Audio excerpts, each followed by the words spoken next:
Hey guys, അപ്പൊ ഇന്ന് ഞങ്ങളുടെ സെം എക്സാമിന്റെ നാലാമത്തെ ദിവസമാണ് ഗൈസ്. അപ്പോ ഇംഗ്ലീഷാണ് ഞങ്ങളുടെ സബ്ജക്ട്. അപ്പോ എക്സാം എത്തിയിട്ട് എക്സാം എങ്ങനെ ഉണ്ടായി? ഒരു എഴുതി ഞാൻ ജയിച്ചു കേട്ടോ.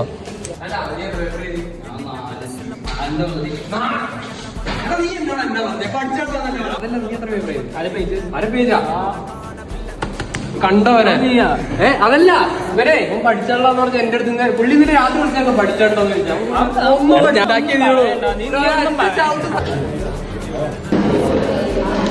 എനിക്ക് ഹിസ്റ്ററി അല്ലായിരുന്നോ? എങ്ങനെയുണ്ടായി?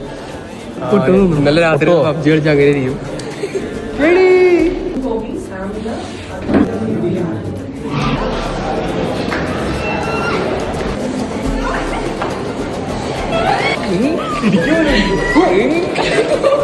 അപ്പൊ ഗൈസ്, ഇന്നത്തെ എക്സാം എന്തായാലും മൂഞ്ചി. അപ്പൊ നമുക്ക് അടുത്ത എക്സാമിന് പിടിക്കാമെന്നോ ഒക്കെ.